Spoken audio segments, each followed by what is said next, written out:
औरंगजेबाचा मुद्दा हा सध्या संयुक्तिक नाही अशी भूमिका संघाकडून स्पष्ट करण्यात आली आहे। कोणत्याही हिंसेचं समर्थन करत नाही अशी नागपुरातील राड्यावर संघाकडून भूमिका स्पष्ट करण्यात आली आहे।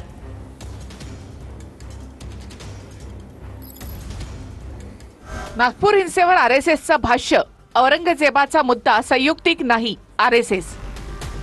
नागपूर हिंसेवर आरएसएसनं पहिल्यांदाच भाष्य केलं।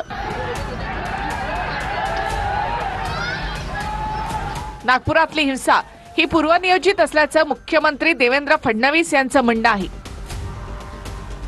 तसंच औरंगजेबाचा मुद्दा सध्या संयुक्तिक आहे का असा प्रश्न पत्रकार परिषदेमध्ये विचारण्यात आला।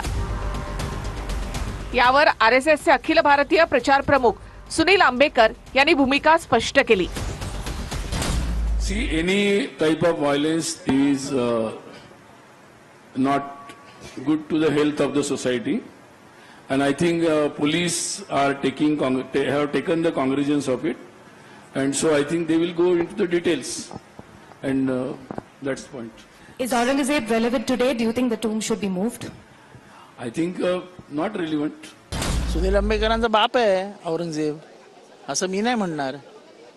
असं तर समोरचे म्हणतील, आता म्हणण्याची हिंमत दाखवणार नाहीत, कारण का ते सुनील आंबेकर आहेत, ते आरएसएसचे आहेत। मला अभिनंदन करायचंय, मी त्यांचा विरोधक आहे, त्यांचा वैचारिक विरोधक आहे, पण उशिरा का होईना आरएसएसला ही जाणीव झाली की महाराष्ट्र जळेल।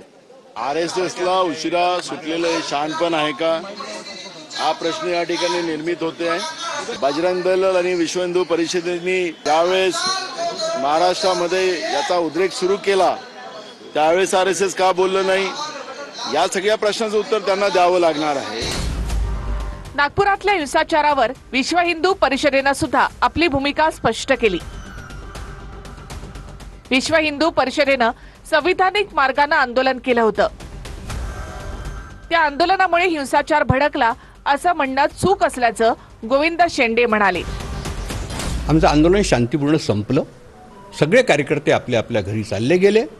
त्याच्यानंतर हा सुनियोजित प्रकारे याच्यामध्ये विश्व हिंदू परिषदेद्वारा केल्या गेलेल्या आंदोलनाचा काहीही सहभाग नाही आहे। राष्ट्रीय स्वयंसेवक संघ ह्या एक वेगळी स्वतंत्र स्वतःची विचारधारा घेऊन काम करणारं संघटन आहे। हिंदुत्वाच्या मुद्द्यावर आरएसएसची शिवसेनेची मतं जरूर एक आहेत, परंतु औरंगजेबाच्या कबरी बाबतीत आमची भूमिका शिवसेना म्हणून पक्ष म्हणून आम्ही मांडलेली आहे, त्या भूमिकेशी आम्ही ठाम आहोत।